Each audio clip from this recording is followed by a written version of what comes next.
remind us that we can never do a kindness too soon, because we never know how soon it will be too late.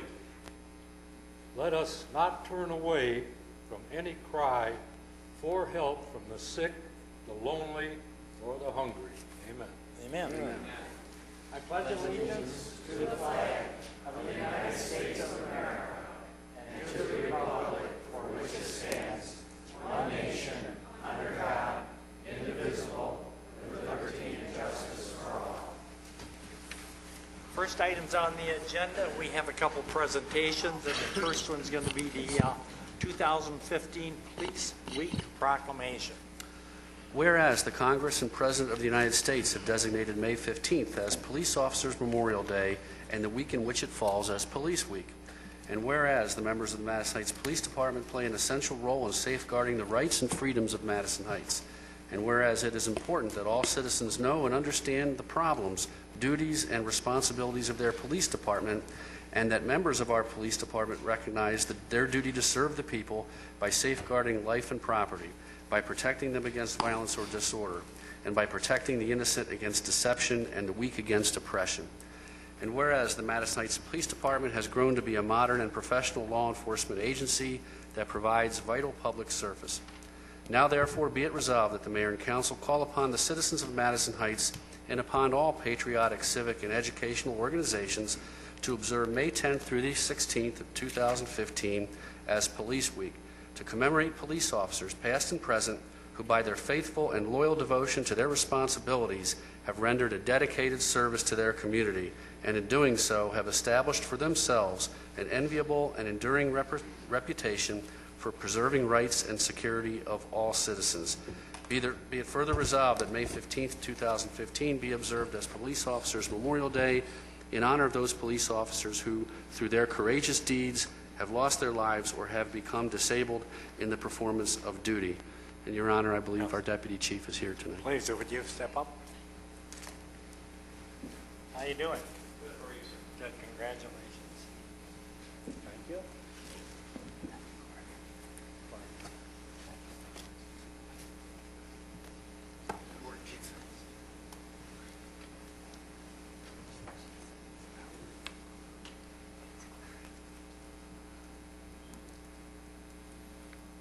The second presentation this evening is a safe zone resolution, police lobby and front parking lot. Whereas every year thousands of face-to-face transactions occur between individuals due to online venues, including but not limited to Craigslist, and whereas other individuals often have need for a safe area to conduct business such as parent-child exchanges, and whereas while the majority of these transactions are concluded without incident, there have been occasional documented crimes nationwide. And whereas the Madison Heights City Council and city staff recognize that it would be in the best interest of residents and business owners in Madison Heights to designate a safe zone area to help alleviate any concerns with these types of meetings or business transactions and attempt to minimize any criminal activity. Now therefore be it resolved that City Council is pleased to announce that the front parking lot and lobby of the Madison Heights Police Department are available as a safe zone for residents and business owners to utilize during family or business transactions, so that they are less likely to become a victim of crime, for their health and safety and for the betterment of the community. Okay. I think our police chief's here. Police Deputy chief? chief's here. Yeah. Hey, we're working you, huh? Again, congratulations. Thank you. Thank you. Excellent idea on that. We're not working here, are we, Dave? Okay. He's got the pedometer on, so Thank you.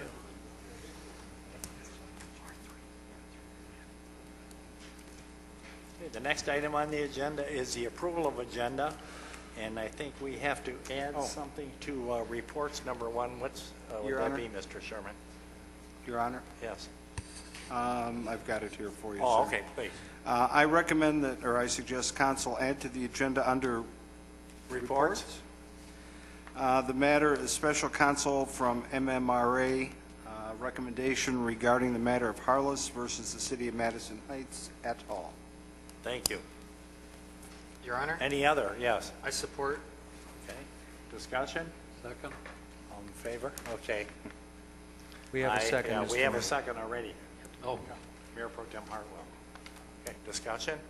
All in favor, aye? Aye. Let's move to item A on the agenda, and this is business licenses. Business licenses initial.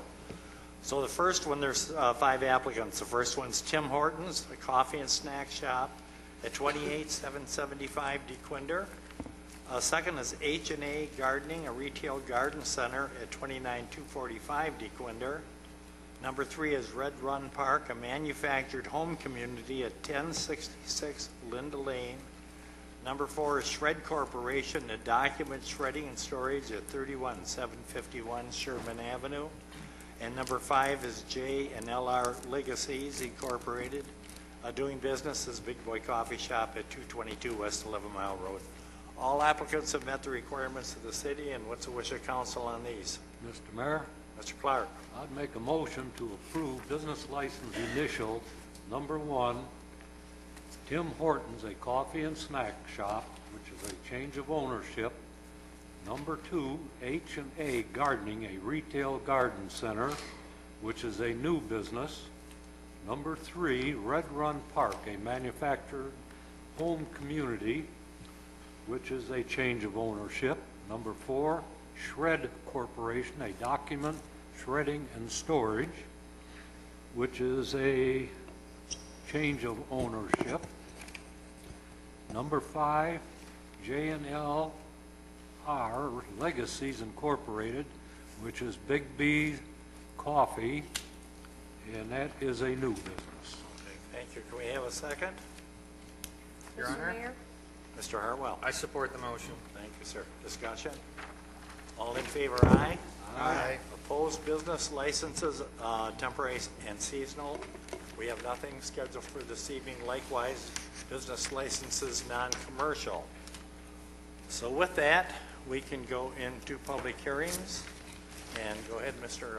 Myers, if you will, please. Yes, Your Honor. This is the special approval 1501 for 1087 East Gardenia, the new Parish Hall and Administrative Building. This request for special approval was tabled by City Council at the March 23rd meeting following the public hearing. Due to an error in the individual public notifications that were mailed for that meeting, which was discovered after the hearing, a new public hearing has been renoticed for tonight, April 27th. The applicant has submitted a letter in response to the public and council comments at the March 23rd hearing. The applicant has not changed the submitted plans, which remain in compliance with the city's requirements for site plan approval.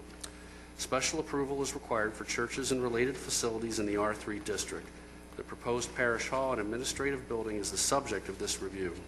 The existing church, parsonage, convent, and elementary school are all previously approved uses at this location and are not the subject of the special approval request. The applicant proposes administrative offices, meeting facilities, and funeral luncheons in the new building. No rental of the facility for weddings or social events is proposed. The proposed parking meets minimum ordinance requirements. The applicant is proposing banked parking, citing alternate hour use parking for the new building and worship facilities. The proposed banked parking meets all requirements, and the Site Plan Review Committee has approved the proposed parking design should City Council grant special approval for the proposed use. The banked parking shown on the plan is not proposed to be constructed. In accordance with the ordinance, it is shown to demonstrate that the site could accommodate the full number of required parking spaces. The proposed hours of operation are from 9 a.m. to 5 p.m. Monday through Friday, with periodic evening meetings from 6 to 8 p.m. The Site Plan Review Committee has reviewed the plan, and all plan review comments have been addressed. Prior to opening the public hearing, Council will first need to remove the item from the table by simple majority vote.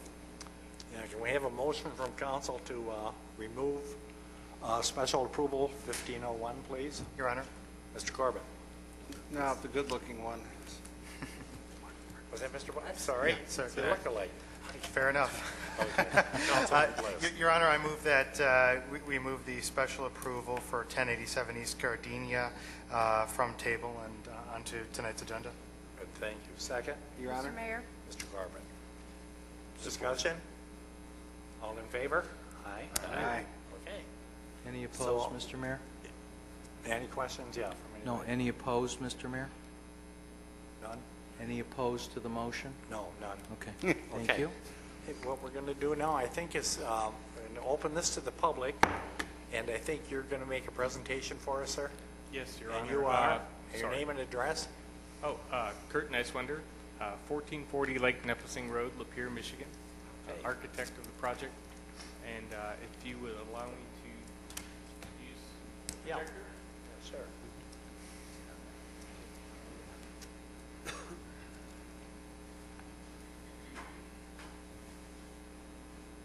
not a long one, so Okay. nobody should take a nap. All right. Okay.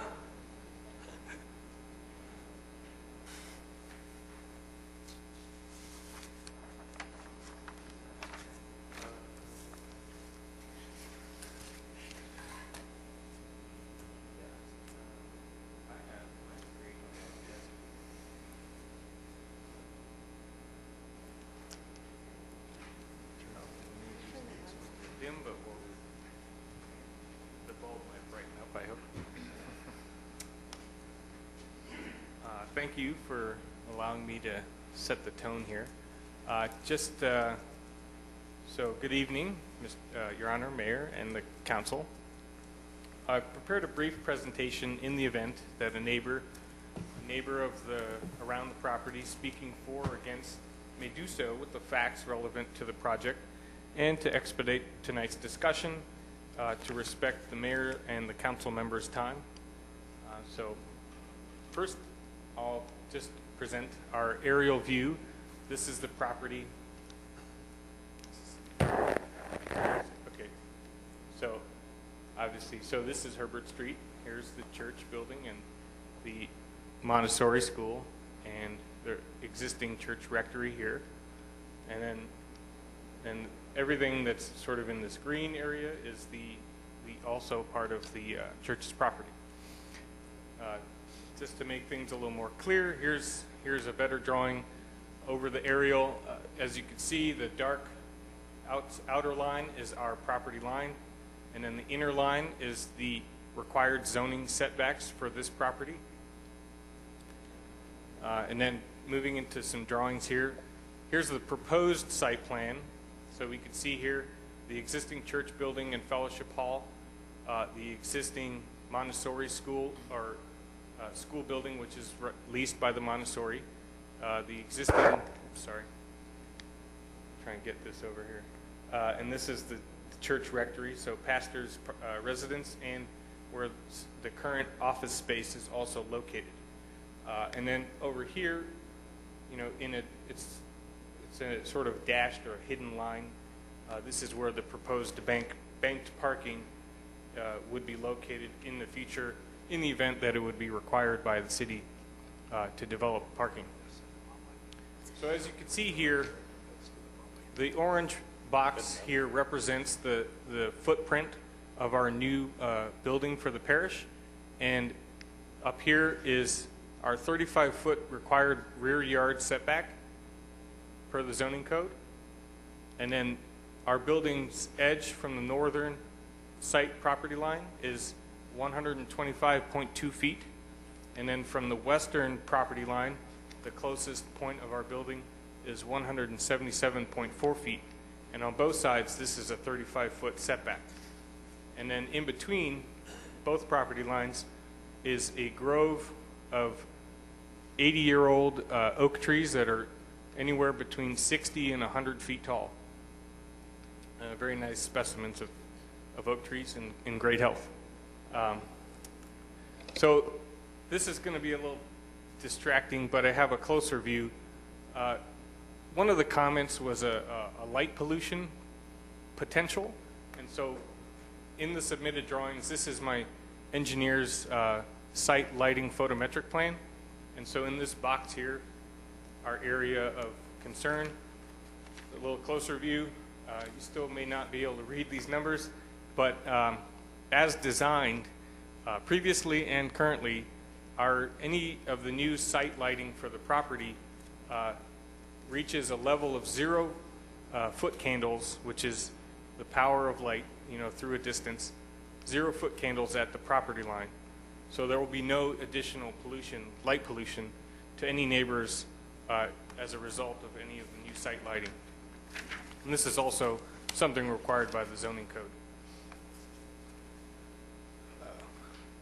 So here's a cross-section running from north to south of the site. So up top would be the right-hand side is the northern edge by Herbert, and then the southern edge here would be, and it's actually a little farther back, would be toward Gardenia. So this section cuts through the building looking west toward Hecht Street. And so in this orange box down below is a sort of closer view of our new building proposed. And then I also just called out in section our existing property line, required setback, 35 feet, and then the actual distance of the building. And what you can't really see down here is the proposed water detention swale. And this is a grass swale.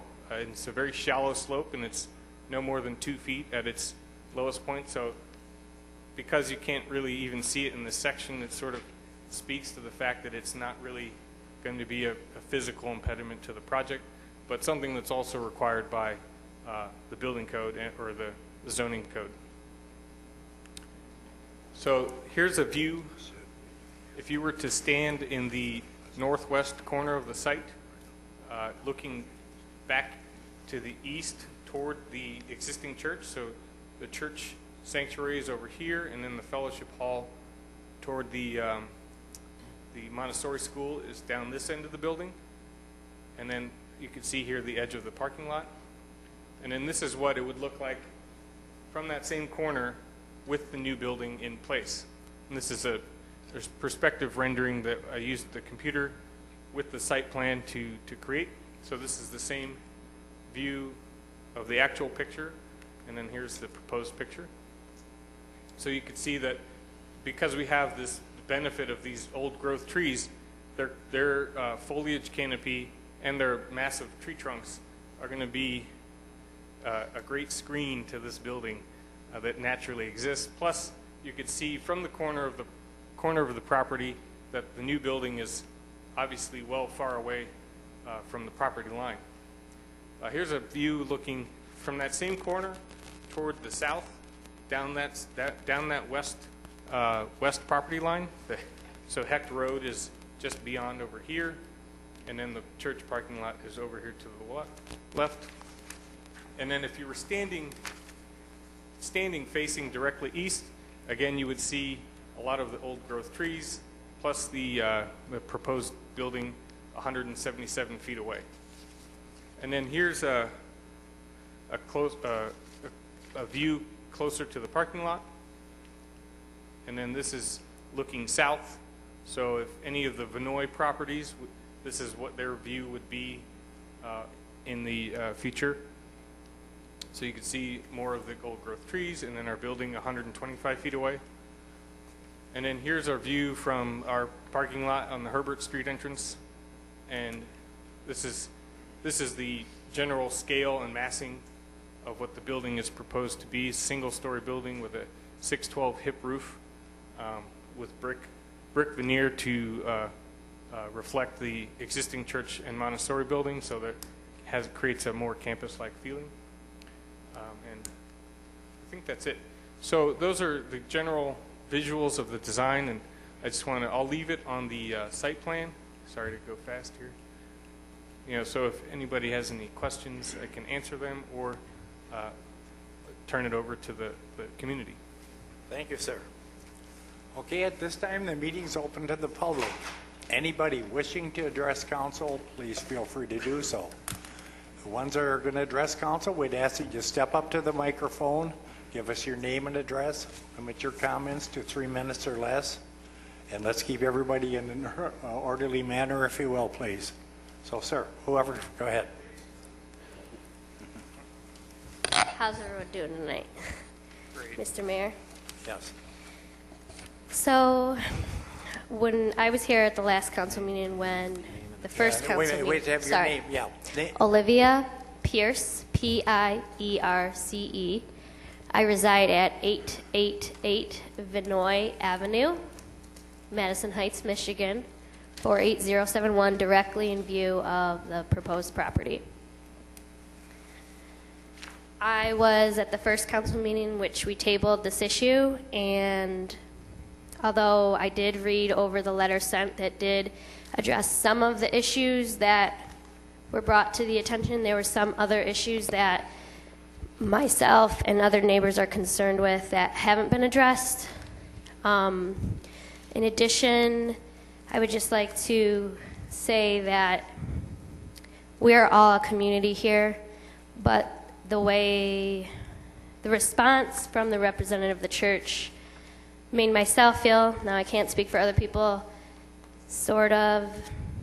we felt disrespected, demeaned, our concerns I felt were undermined, which we don't want any of that here, you know. We don't have a problem with the church, and we hope the church doesn't have a problem with us. But they also stated at the council meeting that the reason for this building was for office space. As we all know and we all saw, that it's going to be used for a lot more than office space.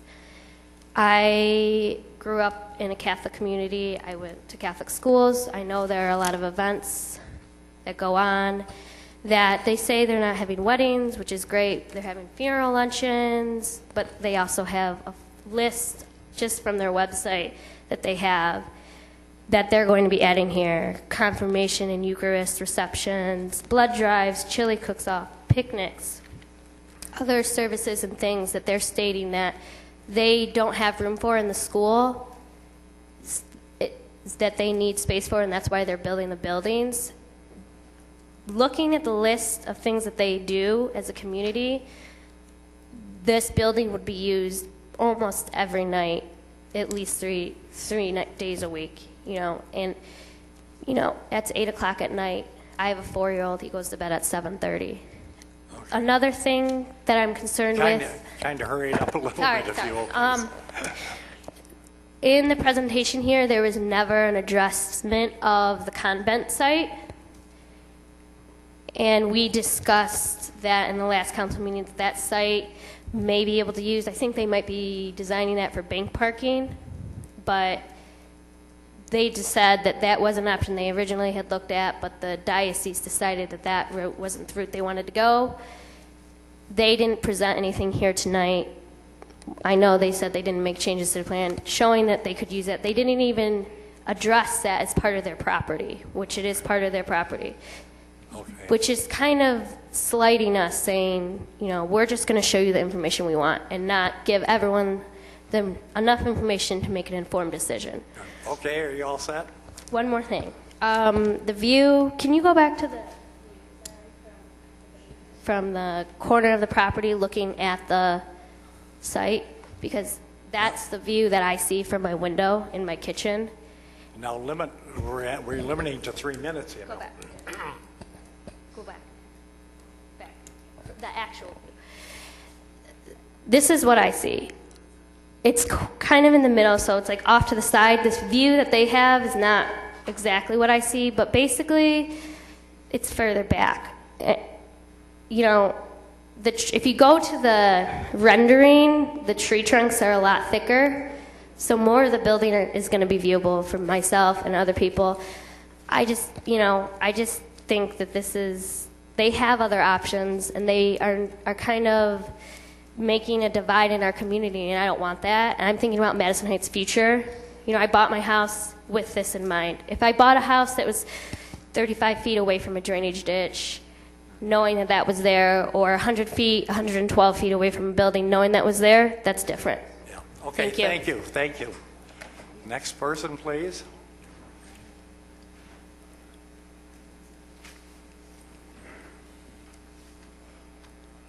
Name and address. Good afternoon, Mr. Mayor, council members. My name is Martin Smith.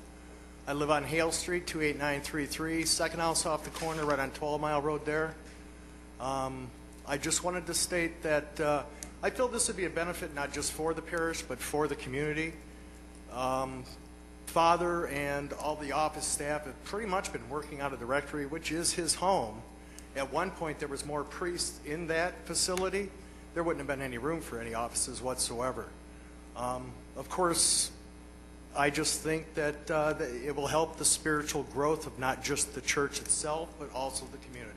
Good, thank you, sir. You're welcome, sir. Appreciate it. Who's next, please? Good evening, sir. Mr. Mayor, members of council, Anthony Bliss, 750 Pine Ridge Lane. When I bought my house, I have probably the best view out my bedroom window in the entire city.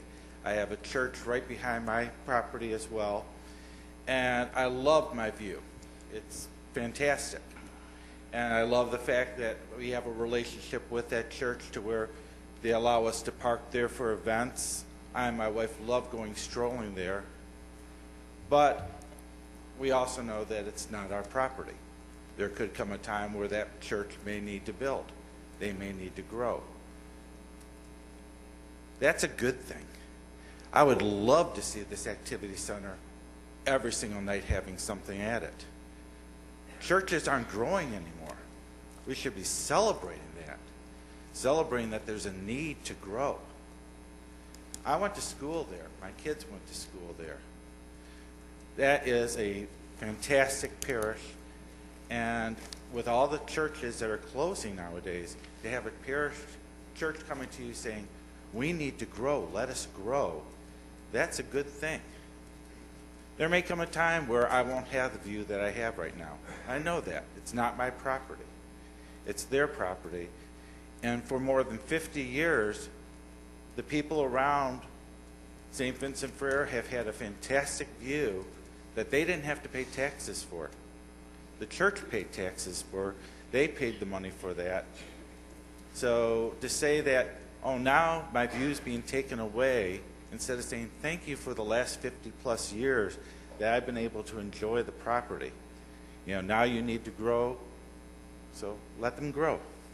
Thank you, sir. I appreciate it. Next, please.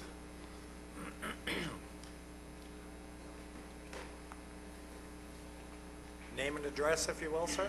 Good evening, Mr. Mayor. My name is Raymond Boyd. I live at 605 Hecht. I appreciate everyone's opinion on the matter, especially the young lady right here. In the wintertime, after it snows, the back area where they propose to put the new building, it floods. So I think the neighbors ended up increasing the height of the land right there to stop the flooding that came into the yards. Okay? Also, when you put a building up like that, what it does, I appreciate the view, believe me, and it's been there for 50 years, and I think it should be there for another 50 years. They didn't take into account the houses. They showed everything else but the homes back there. Yes, we had a very nice view. Yes, my granddaughter, in fact, is going to go to that school next year. Also, the church did not send any notice to the neighbors and asked us to come to the church's council meeting. We didn't know anything about it, okay? In my opinion, what they ought to do at that building is move it closer to the main building, and you would still have the view. Right now, what you're going to do is you're going to take away the view of approximately 5 homes here to the left, probably 4 over in the corner, and they said that they were going to remove where the nuns used to stay. I don't know what that's called. The convent. Yeah, I should know that. I was Catholic. They were going to, if they couldn't do anything with that building, they were going to bulldoze it down. That was my understanding. Now, my understanding also is that my property value could drop between 10 and 15%. Now, I would like to know if the church would compensate me for that amount of money on the property value of my house right now. Okay. Okay? Yeah, thank you. Next, please.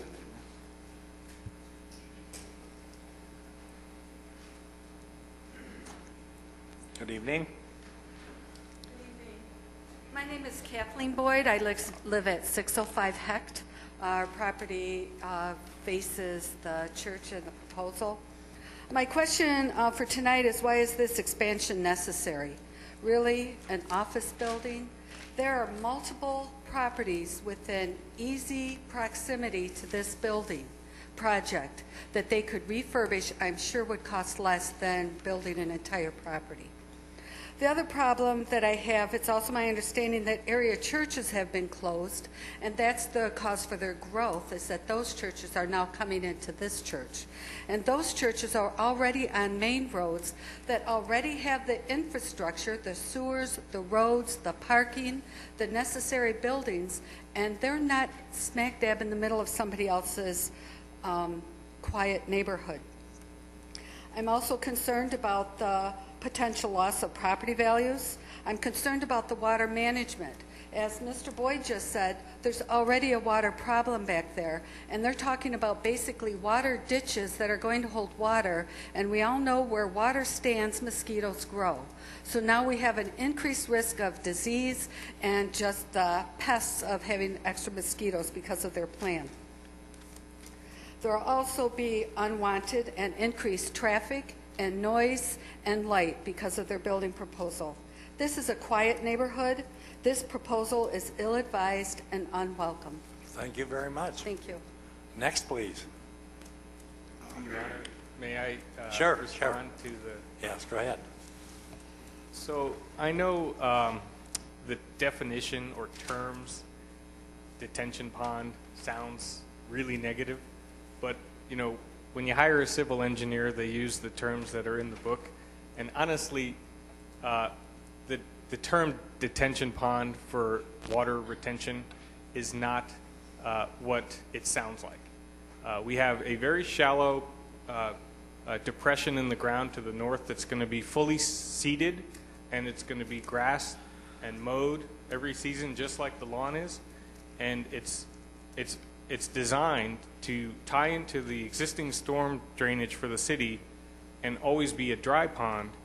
Only in the event of a major storm will that pond fill up with water, and then within 24 hours my engineers designed it to then drain into the storm sewer system and be dry once again. So there will never be standing water where mosquitoes could breed and grow and all that stuff. So the term sounds scary, but it's really not. It's just a matter of development. When you create impervious ground with a new building, you need to make up for that with a way to channel the stormwater. So Thank you, just sir. to Next. clarify. Yeah, no, sir, you've had a turn, please. Somebody else? Please, no, please, somebody else. Thank you. Good evening. Evening, Mr. Mayor, Council. Ronald Pusconka, 1008 Mulan. It's a beautiful piece of property, and this is a small footprint that will be going on that piece of property. It will be a help to the city. All those activities I heard complaining about are already taking place in the parish. So it really doesn't add to activities, it just gives us room to have them. So I vote that you go for it. Thank you. Thank you, sir. Next.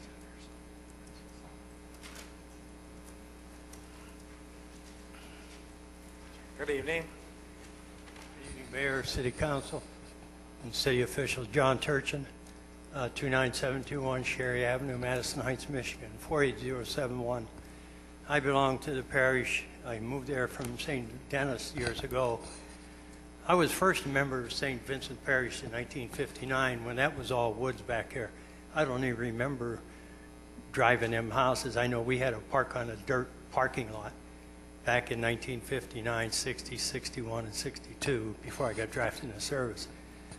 So there's a lot of memories there. Right now, we're in conflict with the school that's there right now as far as using a facility for some of the activities we need. We have to change our activities because of the dates, and it conflicts with them. Right now, we had to move one activity from 3 different days, and finally we had to cancel it because the school had conflicted with school activities. So I would ask you to move in favor of this because it is very necessary. I mean, I actually teach a class there in the evening, religious education class, and normally they're out of there by 8 o'clock. I don't think there's any activities going after that. Most of the activities are during the day and early evening. So thank you. Thank you, sir. Next, please. Good evening. Good evening, Honorable Mayor and City Council. My name is Peter Miles. I live at 945 East Gardenia. My home abuts the south end of the St. Vincent facilities. And some of the earlier, my neighbors, our neighbors, have said that they felt that they were disrespected, that there was no care involved. But I think, as this council has heard, the reason why there is a need for this facility is that the parish actually does care.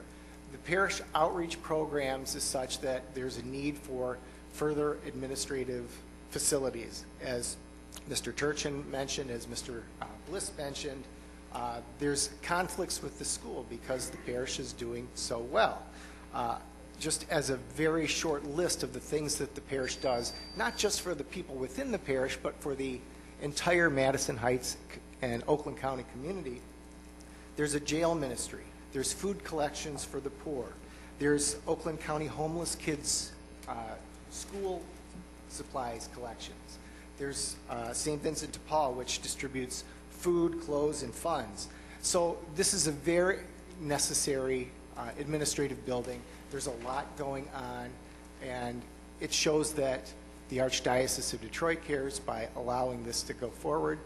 And I would simply ask that this honorable body allow this to go forward and vote yes. Thank you, sir. Thank you for your time. Next, please. Good evening. My name is Victoria Labar. I live at 838 Vinoy. And one of my concerns with this is... Excuse me, could you pull the mic out just a little bit, dear? I'm sorry. Okay, no, that's okay. We were told that it would just be the normal day-to-day church functions, and now this gentleman has indicated there's going to be a lot going on. That's what a lot of our concerns are, is in the evening, we're going to hear all the traffic, all the noise. People have children in the neighborhood. In the summertime, the windows are open. We don't want to hear all that traffic. We want to be in a neighborhood and not be in a situation to where we have an office behind us. Another one of my concerns is what is going to keep the church from potentially down the road leasing this building out to someone else. Thank you. Okay, thank you. Next, please, wants to address council.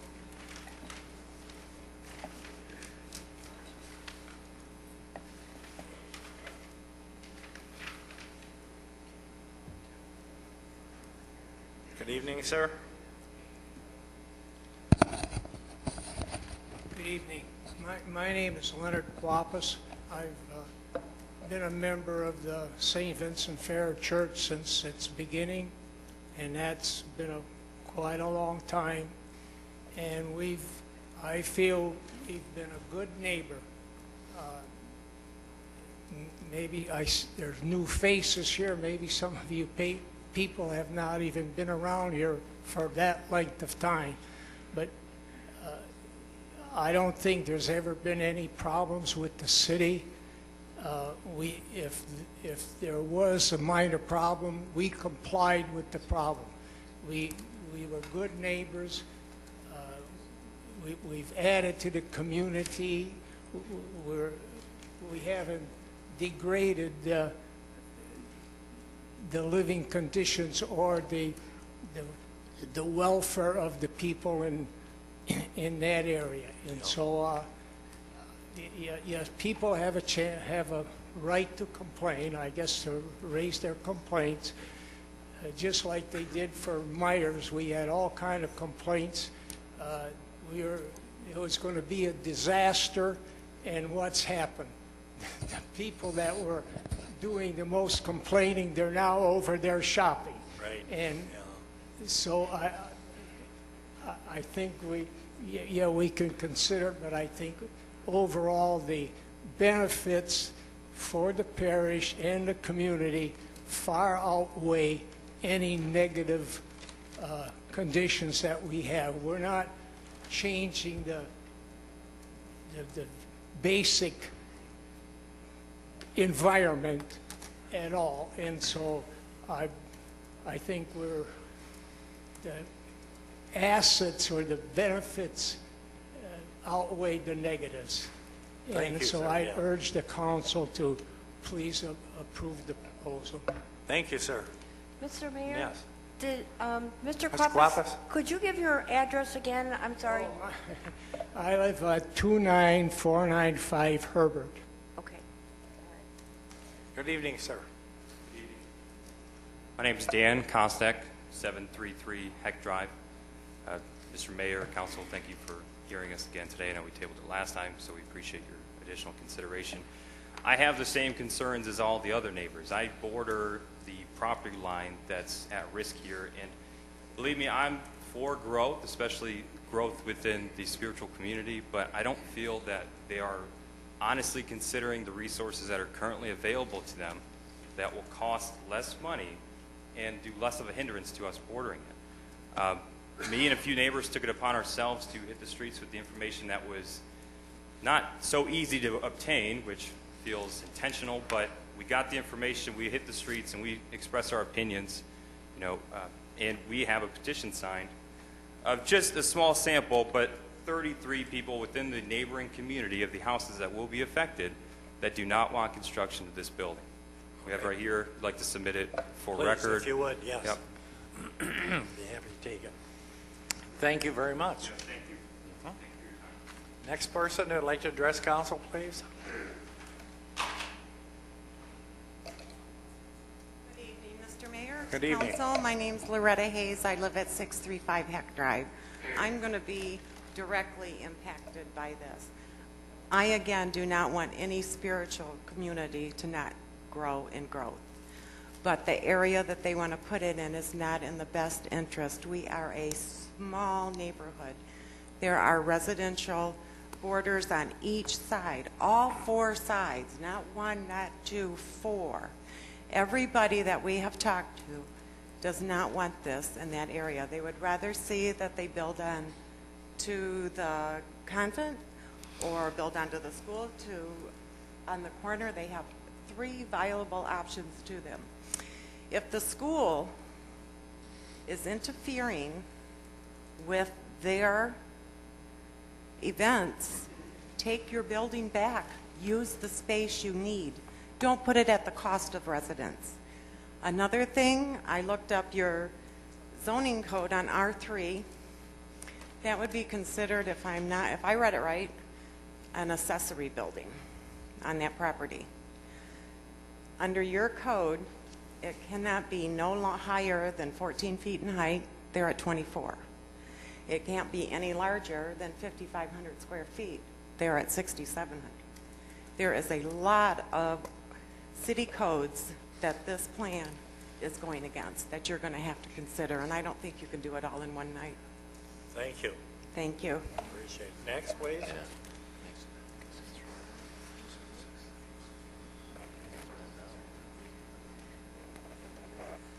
Mr. Mayor? Yes.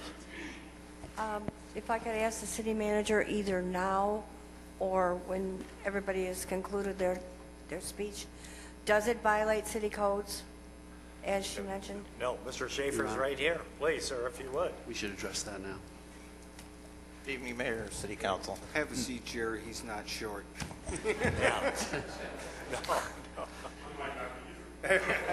This is not an accessory building. An accessory building is something like a garage or a shed. Mr. Mayor, City Council, this plan meets all or exceeds all zoning requirements. Okay, thank you, sir. All right. Good I was evening. wrong. Good evening, Mayor, Council. Jerry Gutowski, 1776 DuLong, Madison Heights. I moved over to St. Vincent's from St. Denis in Royal Oak because they closed.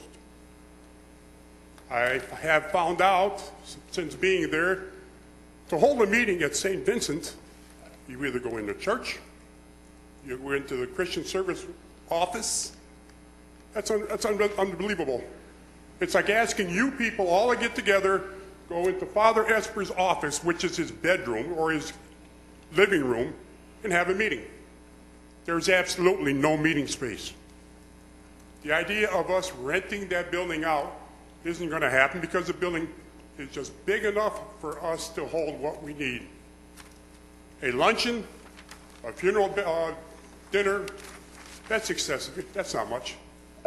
We're not going to, people saying that we're going to have more cars going through the buildings. We're having no more meetings, nothing else more than what we do on an everyday basis. Just that we'll have a better place to do it in. Thank you. Thank you, sir. Next person, please. Anybody like to address council? Mr. Mayor? Yes. Did Mr. Gutowski give his address? Oh, please. Yes, yes, you do. Thank you. Good. Hi, how are you? Hi, doing good. Good evening. My name's Jesse Morgan. I live at 878 Vinoy. I just wanted to thank you for hearing us out. I appreciate it. One thing I wanted to point out is you'll notice pretty much all of the voices in support are not actually affected by the placement of the building, and all of the voices against seem to be the ones who will be directly impacted. One thing I noticed looking at the plan, the address is for Gardenia, yet as far as I can tell, the building will not be accessible from Gardenia. When we were originally given notice with the Gardenia address, we thought it was going to be placed either next to the convent, north of the convent, somewhere in that area. And it seems like a much better place, much less controversial. That's Sorry, yeah, that's pretty much all I got. Thank you. Thank you. Thank you. Your Honor, just for the record, we did receive a letter and an email today from Jesse and Jackie Morgan, and that'll be made part of the record as well. Right, okay. Anybody else wish to address council?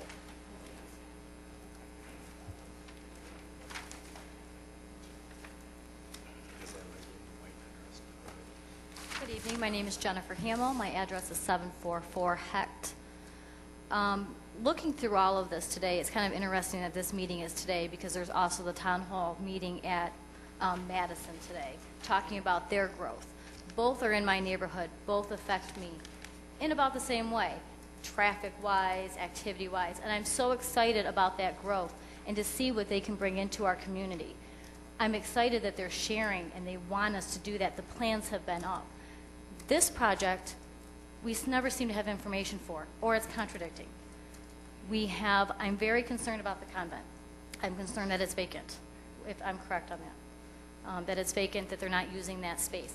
That's where I thought it was going to go. I'm like, that's great. There's already a building there. We're putting up a new building. That sounds perfect.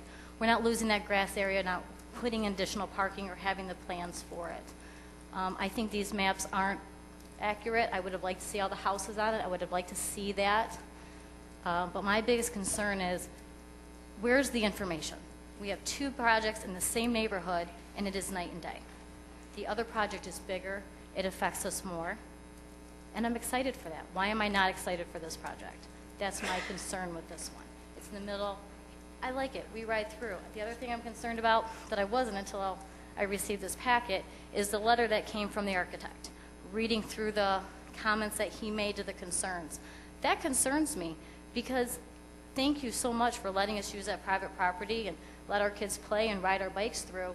But it's also being pointed out many times that it's not ours. Well, this is in the middle of our community, and it should be. It should be shared more, and they do that. But now I kind of feel like, you know what, kids? Stay away. We'll go around. It's just the feeling that you get. I like the other feeling better. Thank you. Anybody else? Just, did you have a, yeah, here? Huh? Yeah. Anybody else? Please. No, not seconds yet. Yeah, not seconds yet. Gentlemen, okay. Good evening. Good evening. My name is Matt Hauer. I'm at 858 Vinoy. So this is in direct line of sight behind me. So I was just concerned for the same reasons about property values as well as the drainage. But the drainage, my feeling is if it does drain, that'll alleviate my worry there. If it doesn't, I'll be, knocking on doors. My issue is that I'm unclear as to what's happening with the convent, and can we repurpose that? Is that people have mentioned it, but there's been no talk about it. So if there's something I missed, if somebody has information they can share about that, that'd be great. Good, thank you. Just a moment, please, sir. The Father would like to address it, please. This is Father John Esper. For those that don't know, he's the pastor of St. Vincent for our church. Good evening, sir. I'm Father John Esper. I'm the pastor of St. Vincent Fair. I live at 1087 East Gardenia. Thank you again for hearing our concern this evening. It really intently was the plan of the parish to repurpose the convent, but as we looked at the convent, given the fact that it was built as a convent and that it has 5 floors and all of the square footage of each floor is very small, we determined that it would be a unfortunate misuse of money to spend considerable 6-figure kinds of dollars to repurpose the convent because of the asbestos in the building, given the fact that it's a 1960s building, it would need an elevator, etc. So after extensive discussions, we decided that money, and it was suggested to us by the Archdiocese, that monies would be better spent on a new building. Currently, the building is empty. That is correct. We've had Sisters of St. Joseph and a combined community of Sisters of St. Joseph in the convent for well before I got there, almost 20 years. Currently, we are in negotiation of a lease for a new tenant beginning late June or early July. If that tenant should fall through, the parish will solicit a new tenant sufficient to the space and mission of the parish, or the building will be perhaps taken down. We don't prefer that as an option, but given the age of the building and its extensive need for renovation, it simply is not worth the dollars to renovate that convent. I do appreciate the concerns and expressions of all of our neighbors.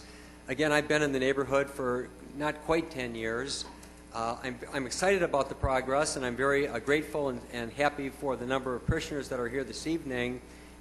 I don't know what to add, honestly. I do appreciate the concerns of the neighbors, but given the fact that we are well within the codes and protocols of the city and all building codes, I would certainly appreciate consideration on all sides. Mr. Mayor, thank you. Thank you, sir. Anybody else wish to address council? Sir? Good evening. Good evening. My name's Anthony Vader. That's V as in Victor, A-D-E-R. I live at 28440 Herbert, about a half block down from the church on Herbert. We've been there 3 years. We like having a church there. My wife and I have no affiliation with the church whatsoever or the school. They've been good neighbors. We do have some traffic during service times and school times. We're concerned about property values as well, but I think the concern would be if that church withers and dies. What are our property values going to be in 20 years if that church doesn't grow? Throughout the Tri-County area, there are countless vacant churches. I don't want one in my neighborhood because we didn't allow it to grow. Let your church grow. It's not going to change anything there. Like someone said, it's their property. If you want it to look like a park, put your money up, buy it, turn it into your park. But other than that, let the church grow. Let them prosper. And it's going to be better for the whole neighborhood if we have positive activities there. Someone sent this letter out to me, came to my door and left this on my door. Some of the stuff on here, I don't know where they came up with it. One of them really caught my eye, and it said, increased crime and rodent problems. I'm a little concerned about church activities with increased crime. They don't go hand in hand in my book. I think that's a crazy comment that was put on there. Another one, the rodent problem. Well, the only rodent problem I have is the people that live behind me and they don't clean their brush in their backyard. I think we have more rodents with bad neighbors, not the church down the street. So maybe if everybody looked at themselves and looked at the condition of some of the homes, some of the properties in the neighborhood, we'd be better off putting our resources and our energies into encouraging our own neighbors in that neighborhood to do a better job on some of their properties, looking at some of the dilapidated garages, porches, and other things around the neighborhood. Thank you. Thank you. Anybody else?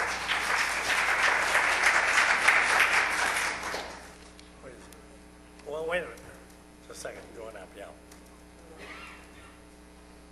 Hi, everybody.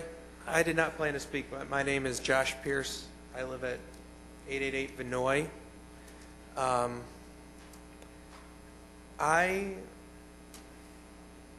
It's very weird because I work for a company that what we do is we build shopping centers, we build things, we make a community out of things. But our main objective is to make everybody feel welcome. And I'm not saying that the church doesn't do that because that is their mission. But what I have an issue with is that we are listening to the pastor just speak about how they have a vacant property. And I understand it has asbestos, it has things that have to happen. But we are constantly talking about building new, and building new, when we aren't considering the fact that sometimes it does cost more to renovate or possibly build in a spot where it already is. That upsets less people, especially considering the fact, and I don't mean this as a slight because I understand churches are what they are, but they don't pay any taxes, they don't have to. And the Catholic Church is not a poor one. And I don't mean that they don't have budgets that they have to abide by. But what I mean is that to say that something cannot be afforded because it's extra money, they've already talking about tearing it down and building new. So they're going to build a new property and they're possibly going to tear that down. At the very least, they're going to have to highly renovate just for a tenant to come in. So, and on top of that, they're talking about already leasing the Covenant building, convent. Yeah. I'm a little nervous. They're already talking about leasing that out. So who's to say if the school doesn't move out in time that they don't decide that they're going to rent out the property that they're planning to build? That's about all I have. All right, thank you. Thank you. Thank you, yeah.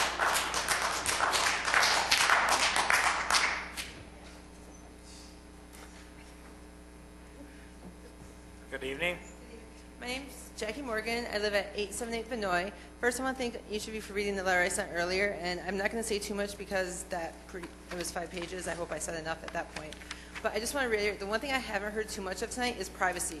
My house is right where that black arrow is on the north side of the map. That's 120 feet where my 2 small children, who are 8 and 4-year-olds, will begin to see a lot more traffic than they have normally. We don't have many people who walk in the wooded area, who walk anywhere in the back of the parking lot. But with a building of this size, there's going to be more people back there, just by the sheer fact that there's going to be 10 additional staff members walking to that building that we have not seen before. In addition to that, they keep saying that this is going to be an office building, an administrative building for primary use, but only less than half of the floor plans are designated as office space. The rest is for the multi-purpose room. And that alone, with that big of an area, you're going to have gatherings. You're going to have social people getting together, celebrating anything and everything. They may not rent it out, but I do know many churches who offer the benefit, the use of their room for a small donation. So what's to stop the church from doing that? They're not renting it out, but there's still social gatherings occurring. My biggest concern with this project is the lack of privacy that I am going to be losing, or the privacy I will be losing. The whole reason we bought this property wasn't because of the view. It was because of the fact that there was no one walking around behind my house. I didn't have to share it with another neighbor. And I'm losing that aspect. So not only am I going to, I already have the church, but now I'm going to have their daily business in addition to that. So I'm concerned about the privacy that I will be losing the most. Thank you. Sure, thank you. Anybody else? First time, sir, please.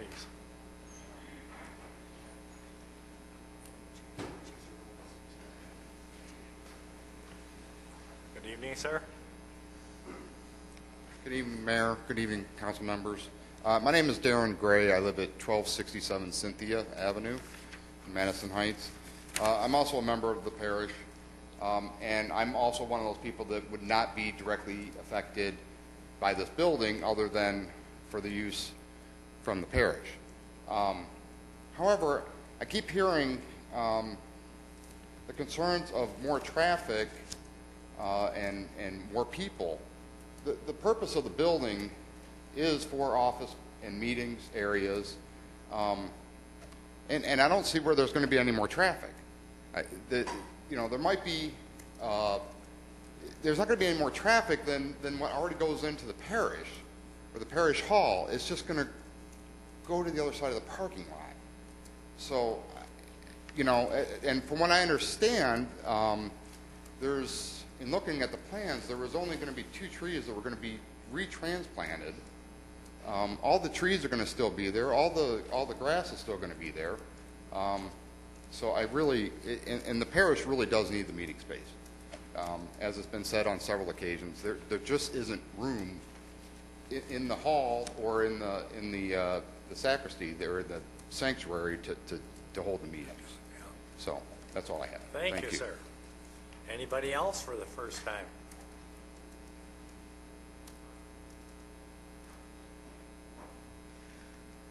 Good evening. Good evening, Mr. Mayor, Council. Lucas Aka, 843 Vinoy. Been a resident at that house for 25 years. Just recently became a parishioner at the church. Belonged to a different Catholic church before that. I just want to say I've heard a lot of comments about people worried about their kids, worried about safety. And as a parent of 3 children myself, it's never anything that crossed my mind. I'm not concerned with the safety of my children around the church. In fact, you know, I teach my daughter how to ride her bike in the church parking lot. You know, I learned how to roller skate in that church parking lot. We use it, as do many, as a cut-through to get to Rosie's Park. I've never felt unwelcome in the church or on the church property. Even as a kid growing up, used to play basketball all the time on that court. Used to attend their annual carnival, which, if anybody is familiar with that, that was a lot more traffic than what we're talking about now. They used to have a carnival every year, full rides, full tent, everything, and it's nothing like that. So I just want to voice my support for the church. Thank you, sir. We appreciate it. Next person.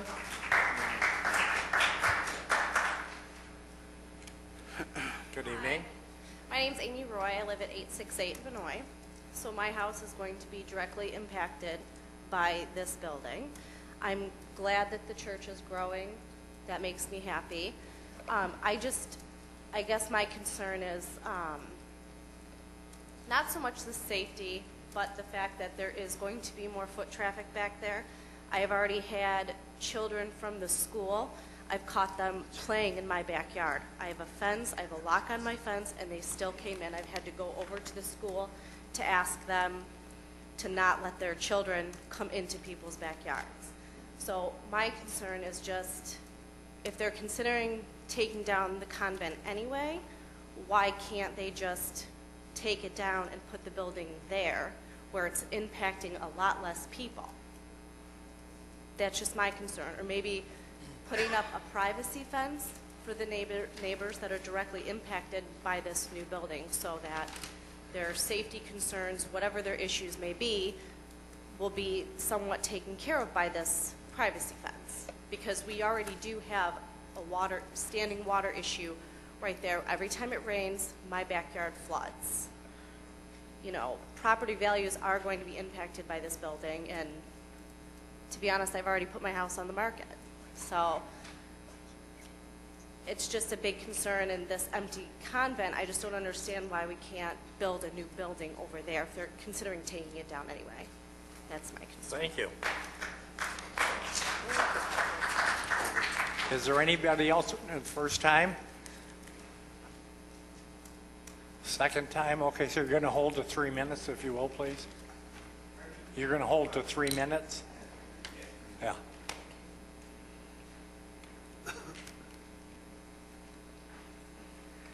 I've lived in the neighborhood for about 6 years. I look out my back door. Oh, my name is Raymond Boyd. I live at 605 Hecht. I've lived in the neighborhood for about 6 years, and when I look out my back door, I see a beautiful church, okay? And I've had my grandchildren come over and play there, and I'm glad they didn't get in trouble for doing that. I've heard some remarks that it's their property. It is, but people in the community, they do enjoy it. And also, some of the outbuildings takes away from the beauty of the church, in my opinion. I also mentioned once before, I think they should move it over closer to the main building. And it would still, the church would still remain a beautiful place. But right now, what you have is a building, you have a parking lot, and then you have another building. Why not put them all together? And you would still have a beautiful little park. And I see the children running around there when they're in school. So you're defeating the purpose of having them play out in recess. That's good for their health. Okay. Thank you very much. Thank you, sir. Young lady, did you want to speak again? Wait a minute. Are you? Wait a minute. Are you first time? No, I'm second. Okay, please go up next. A name again, address again in 3 minutes. Loretta Hayes, 635 Heck Drive.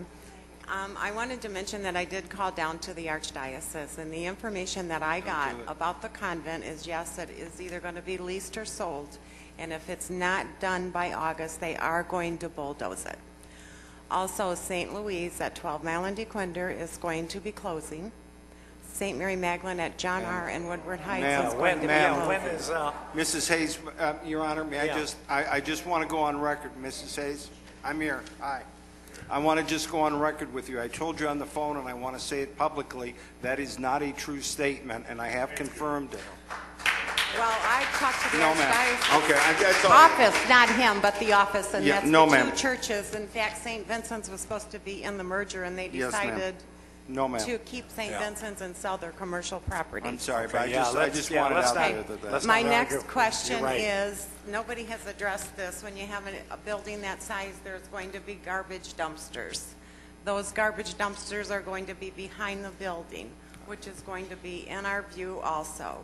So with all other commercial property that you have in this city, they have screening walls or berms, or they're built in, so Right. we do not have to view them.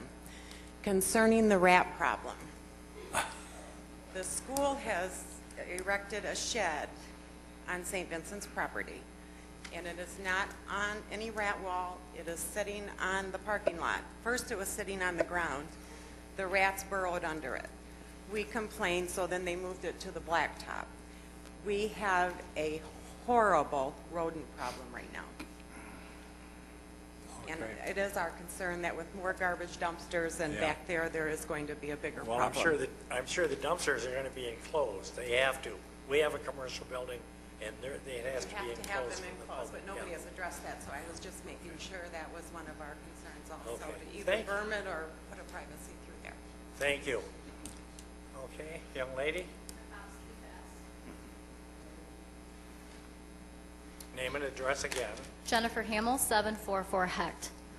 There's just two things I'd like to say. One, I do believe that once this building goes up, there will be an increased activity. I would. Now we have this great new building, and we can do the events that maybe we've been putting off or haven't been able to do, or we can do more things.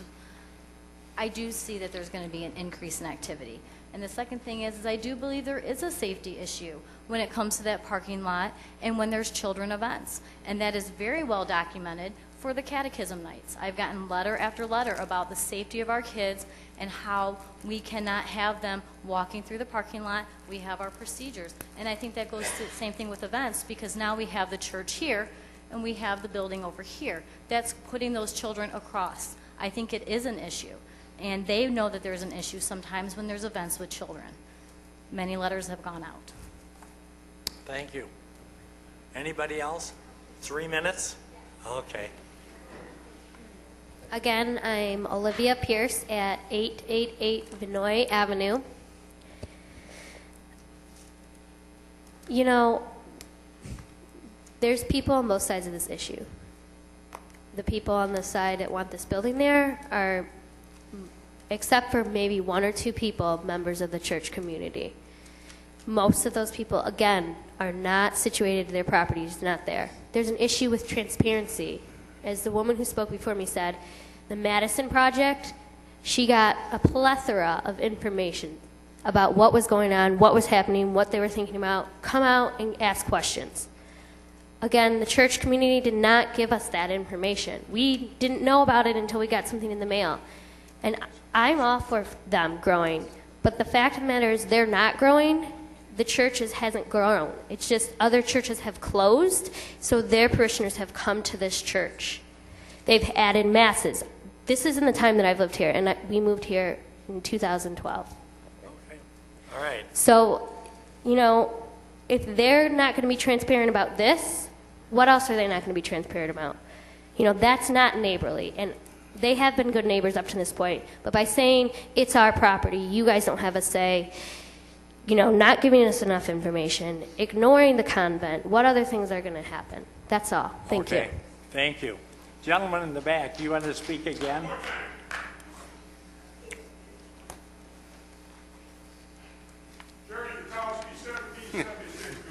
Could you speak up a little bit? I say it louder, No, I'm just Let me teasing. say this, just speaking. Mr. Corby belongs to St. Louise. I belong to St. Vincent. Both parishes are very vibrant. Yes, they are. St. Vincent has increased their enrollment by some 600 people, give or take, since St. Denis closed. We have not violated anybody's rights. We have been the best neighbors you can ask for. St. Vincent didn't build all that property so that the neighbors around it can picnic in there. All right? So if we're just putting up one building in order to handle our meetings, I don't think we're asking too much. There is no way that that will be leased out because it's not big enough. It was being built just to for our access for meetings and other, whatever you want to call it. Yeah, organizations. Right. Yeah. That's mine. Thank you. Thank you. Anybody else now? Okay, if not. I got Josh Pierce, 888 Vinoy. Now, just real quick, I just have a thought for you, okay? The building's 6,700 square feet. And what is it like, the average Texas Roadhouse, what is it? 6,000? I'm sorry. That's just, Anyway, but Texas Roadhouse and other such restaurants are a little larger than that, up to 1,500 square feet. I'm just saying that, to contradict, that it is completely leasable because it has a hall, it has office space. And I'm not saying that they're going to, I'm just saying that there's the possibility to. The other thing is, and I don't know what the size is, but I'm curious as to what size is the school. I don't know it, but it just, going back to it, anyway, it is kind of a viable option. And I understand it's leased, but leases do run out. Anyway. Okay, thank you. Yeah. Yes, sir. Sure. Sure. Just to clarify a couple of things. Well, first of all, the procedure of the city is to go through this public hearing process. So everybody has actually now 2 opportunities to look at the drawings and to public comment. So I don't know about you, but to me that's following the rules, and that's a very transparent process. And we're not opposed to sharing any of the information. My phone number has been all over any of the city documents. But also, and maybe Jim could answer this too, but this building is purposefully designed for the St. Vincent Parish use. And as an architect, and Jim might be able to clarify this, if it were to be leased out, that would be a change of use, and then also have to go through a special use review like tonight, and the future use, if that was ever to happen, would have another public comment. So, I mean, I could be wrong, but. Okay. All right. Thank you. Anybody else? No, we've had it twice, okay? Yes. City Council, Smith, 28933 Hale Street. I just wanted to say that the parish is growing. I myself have been a Madison Heights resident all of my life, except for 4 years. Left when I was 18, wanted to get the heck out of here, and then realized, what am I doing? Come back to the city. You knew my mother, actually, Rose Smith. Oh, yeah. And I wanted to say that the parish is growing. I've been away from that church for over 40 years. Been to plenty of different churches throughout my lifetime. I came back to that parish. That parish is growing. It's not growing because of me. It's growing because of other people, not because other parishes have closed, not because you don't have other options in life as far as where to go. I chose to come back to that parish.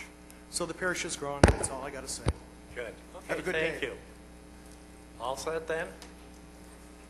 Okay, then, if there's no more questions or comments, I'm going to close the meeting to the public and ask the city council for a motion either on the acceptance or denial. Your Honor, And Mr. Bliss. I move that we grant special approval to St. Vincent Fair Parish at 1087 East Gardenia for the administrative office and parish hall building in the R3 district under section 10.37.5 of the zoning ordinance. Thank you, sir. Second? Mr. Mayor? Mr. Clark. Second. Discussion. Your Honor, Mr. Hartwell. I'll get the conversation started. I want to thank everyone for coming to tonight's council meeting. If it's the first time you've come to a council meeting, welcome. We run a professional operation. Some other cities are a lot more loose, but I think we should applaud our mayor. I think we ran a professional meeting tonight, and I want to thank everyone for being respectful. I know this is a pretty sensitive issue. You're talking about property values and public safety. Some of you are worried about your children. And so I heard that message. I understand where you're coming from. I'm also a property owner, former member of the church. And, not that it matters, I did keep score. We had 22 independent speakers, and or 24. 12 said yes, 12 said no. Yeah. It's kind of funny. It is, right? Balanced out evenly. Not that that matters. I mean, we could have 500 people argue for something that's wrong. That doesn't matter. Thought it was interesting. Okay, city council is pretty limited on what we can do to private landowners. And one of the big flashpoints is when you have two different types of zoning right next to each other. And city council in the past has stepped in and told bars and restaurants that they can't have outdoor drinking, for example, if it's right next to a house. And so those are usually the flashpoints. And so here's a flashpoint where we have a church right next to a neighborhood. And so it's natural to have this discussion. But be reminded, the city is very limited to what we can do. Now, if you took a look at the agenda, the very first couple pages, the city has provided everyone a copy of our city ordinance and the code. And Your Honor, I was looking at it, the very few things that council can do. Let's see, it was section K. Let's see, ordinance section 10.201.4, review standards and criteria, and it was subparagraph K. It says the council may impose conditions on granting special approval. And there is only certain areas that we can impose conditions. One is we can impose conditions to ensure that public services aren't affected. We can impose conditions to protect the natural environment. We can impose conditions to ensure the compatibility with adjacent uses. And I think that's what most of the people here tonight were worried. They're looking for conditions to ensure the compatibility of adjacent uses, private single-family homes. And so there were some themes tonight, and I want to just ask staff if this has been recognized in the package. There was a lot of discussion about lights, and none of us are scientists. The only thing we have is that foot candle report by a scientist who's trained in this. So I got to rely on the experts, and he says that there will be 0 foot candles at the property line. I got to agree with that. That's an expert. But my question is, can we impose conditions that say, well, lights must be shut off at a certain time? Just arbitrarily, I'll say midnight, but I don't know. I mean, is there something that the city can do to say, well, you can't have your lights on all night long? I don't know. Your Honor? Meaning the light should only be on if people are actually there using it. Yeah, Your Honor, as the applicant pointed out, the photometric plan is compliant with the city's requirements, but to answer the question directly, yes, you could impose a condition such as that for hours of lighting. I would ask the city council to consider that condition, because I'm not going to speak for the rest of you, but I think we're going to have to vote yes on this. So if we have to vote yes on this, I think the council should be thoughtful in imposing conditions, and fair conditions. And I think some sort of timing on the lights should be one. So I'll toss it out there. If there's any discussion, you can think about it. Also, my next point, and another condition, is evening hours. I can't get the story straight. I don't know if it's going to be increased use, less use. I don't know, but I want to know how late into the evening will there be. And the fear is that we're going to have 7 nights a week wedding parties at some point where there's DJs and kegs of beer. No one has said that. No one has said that, but that's the fear. And so I believe members of the church when they say that's not their plan, but you never know what could happen over the years. And long after I'm gone and long after you guys are gone, the special approval will still be on the book. So maybe a condition we can say is, well, let's limit the evening hours. I don't know what's fair. I know my business, when I applied, I could only be open from 8 to 5, but I don't know what's fair at this site. Maybe, I don't know, 8 p.m., 9 p.m., I don't know. Maybe that's something that the council could do. So I just talked about lighting conditions. Maybe we could do timing conditions. Well, no activities after 10 p.m. I don't know. That's just food for thought. Another thought is alcohol use. I'm not sure what the city can do to impose restrictions on alcohol use. Obviously, the church members can use sacramental wine, but the fear is that this is going to turn into a raging party 7 nights a week. So maybe the city could impose conditions that, okay, we trust you, but we're going to impose these conditions. No hard alcohol use. I mean, something like that. I'm not sure if that's within the city's power. And then maybe we should review this in a year. If it is approved by council and the building is built, review it in a year for traffic studies, because we're not going to know the traffic impact until the building is up. I mean, there's really, we're not going to know the traffic until we actually see these uses. And then if there really is a dramatic use in traffic, that's a city concern. We build the roads. Those are our roads. So maybe there should be a traffic study after 12 months. Those are just some of the things I'm thinking. I don't know if I would get any support for any of these conditions, but I think they're fair. I think they address the concerns about public safety. I mean, really, it's private property, folks, and they are following the law. I hate to say it. If it was a city park, I think you'd see the council just up in arms saying, no, we're not going to change a city park, but we're stuck. It's private land.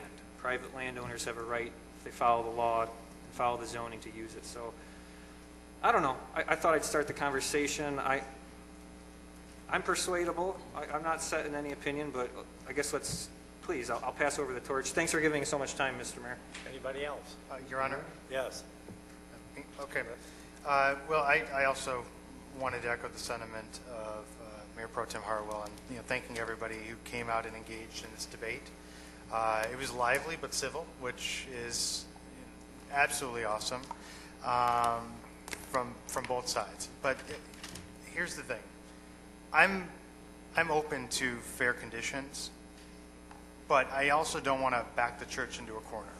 I don't want to approve this with a litany of specific, I guess, rules and conditions and guidelines that are going to be in effect for the next 50 years for the parish that's already been there for 50 years, and I think has established how good of a neighbor that they are. I don't think Father Esper is going to throw a raging party, but maybe a communion could get a little out of hand, right? But it's not really an increase in traffic. It's a repositioning of the current traffic.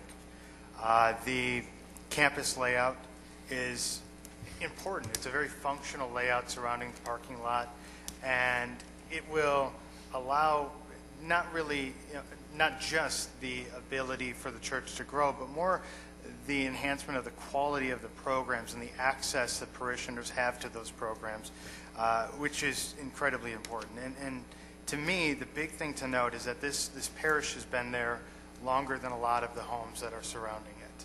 We've had a lot of longtime residents and longtime parishioners come out, and the thing that I took notes of as I was typing up here was how long that parish has been there. And perhaps Councilwoman Scott could elaborate from the historical side, but I believe it's one of the, if not the first faith community in the city of Madison Heights. And I think imposing a litany of conditions just for them to build a building on their own property with layout that's really beneficial to them and tying into their current traffic is, I think, maybe a little bit too far.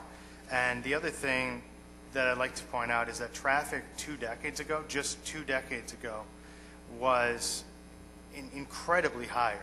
You know, you had a much larger parish community at that time. You had people parking on the grass where this building's being put. You had a parish carnival every year for an entire weekend. There was a lot of traffic and, you know, a lot of, you know, teenagers and, you know, people, you know, loitering, for lack of a better term. And the parish hasn't done that. You know, they let that go, partially, I think, because of the impact on the community around it. So, again, I could back fair conditions, conditions that make sense, but in my personal opinion, I do not want to impose a litany of conditions on a church that's been nothing but a good neighbor for the city and the neighbors around it for going on 6 decades now. Anybody else? Mr. Mayor? Mr. Clark. I have just a couple little things. I heard berm mentioned.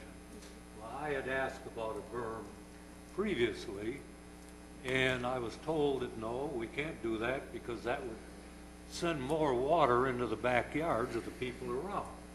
So then they come up with a retention basin, which sounds like a good idea because that'll help absorb the water before it even gets to your house.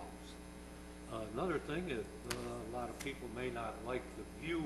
The trees are still there, but maybe some hedges of some kind placed around there so that when they were in their backyard they seen all the green and not the building, which would also help absorb any water from going into your backyards. That's all. Thank you. Anybody else? You know, the lot lines, if I'm not mistaken, are 100 feet from the properties. Is that correct? The closest property line, I believe, is 125, 1.3. Yeah. Okay. Look how close the houses are together. But anyway. Your Honor? Yes, sir. Just a couple of quick comments. Councilman Bliss stole the one I was aware of. I think maybe the neighborhood, and I think all of us, have kind of forgotten. Back in the 60s and 70s, that church had 5 masses, as I recall, plus a pretty full school. It went somewhere along the line. It went from 6 to 8 grades. I don't remember exactly when. But what I do remember is the traffic coming out on Herbert. I do recall that. And that was, 5 times on Sunday. That was 20 minutes coming out there. So I think what's happened over the past 20, 25 years when the church went into, maybe not a decline, but certainly underusage, I think we've sort of forgotten. But my second point just simply is that for the size of that property and what was originally anticipated, it's still vastly underutilized. There's still quite a bit that could be done there if the church opted. Now, that's not the direction it went. It became a single parish, and it didn't become anything more regional. But that's not an accident. They picked up all that property at one time. And the fact of the matter is, and this goes back, I think, to what the Mayor Pro Tem said, really, there are significant limits as to what the council can do when it comes to an individual and their property. So long as they remain approximately true to the nature of that. And that's a residential zoning, by the way. If anything were to happen to the church, then I would assume it would eventually go to something residential. I don't know what happens to that building. I think it gets torn down unless maybe you go condominium. But that's residential. The next closest thing it could go to would be houses developed in there. But somewhere in some of the paperwork I saw somebody insisted on referring to it as commercial. There's by no reasonable definition is anything going on at that facility commercial, and the license can't be issued on that basis. and there has to be some familiar, well, I guess it's some relationship to the church. If I'm a member of the church and my kid's gonna be baptized, I have to have some connection to the church if I'm going to, have people over there to use it, either rent it or whatever I'm gonna do in one of the buildings. So, but at the end of the day, it's their property, and no more than the government can come and tell you can't put up a garage in your backyard. You can't tell them that that within limits that they can't put it in theirs. I would be concerned about some of the limits that were suggested. Some of the and there is one other point too I want to make on that. It is a lawful use. They have the right to assert the use of that property, and if this council doesn't grant it, a court will. That's just simply the fact of the matter. Now, whether I like it or anybody likes it, that's just the truth of the matter. And I just can't, I think that we are usually better off in most zoning matters to work with people to try and insist that our ordinance be adhered to, rather than get adversarial and have somebody sitting out in Pontiac telling me how I have to enforce the ordinance down here.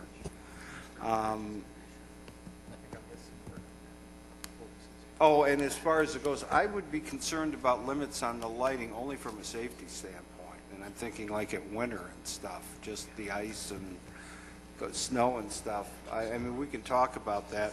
Hours, I don't know what you do with hours. I mean, you guys have classes, I would imagine, till 10, 11 o'clock at night, sometimes catechism. No?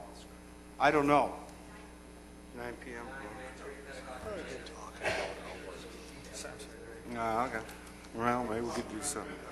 Yeah. But, and as far as alcohol, I don't, yeah. The only restriction may be shut off the lights, but then I'd be worried about safety for maintenance or something later on. But if that makes folks happy, I'd be okay with that.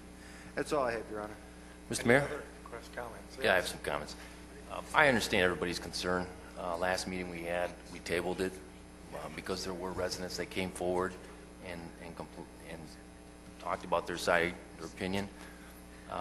So I wanted to see both sides. I met with the father and I walked the grounds to see exactly where this is taking place, and also the office space that he has currently, which you can't call it office space because I did walk in there, I bumped my head. I mean, there's like no space at all. I think there's 3 rooms that are the size of a closet. So that, I mean, that kind of opened my eyes up. And then secondly, when we walked the grounds, it's hard to tell here. I mean, of course, I don't live over there, but when we walked through, it was much smaller than I thought it would be. It's pretty much, if I'm not mistaken, the size of the basketball court that is now existing there. Maybe a little bit further.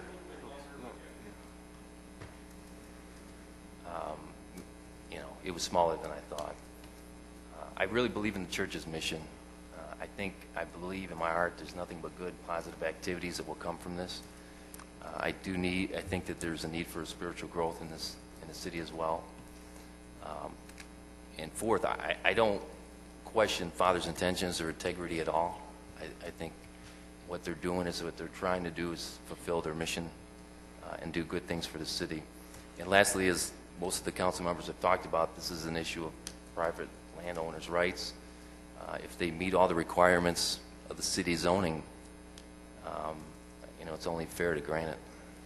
Thank you, Mr. Mayor. That's it. Anybody else? Mr. Mayor, Mrs. Scott. I want to thank everybody who came out of their homes tonight. It's really enlightening for people to talk to us. We don't always reach out because we don't know who feels what. So for you to come here and give up your own time to come here and tell us what you feel, that's why the 7 of us are here, because we listen and we try and do the things that are going to be good for our city. So anybody who lives around the church, I perceived, and I may be wrong, but that's why I was very concerned about your addresses. Are you a property owner that lives right next to that? Then I can totally understand why you are here and saying what you're saying. You want to protect what you have, the little bit you have. Unfortunately, we can't always do that.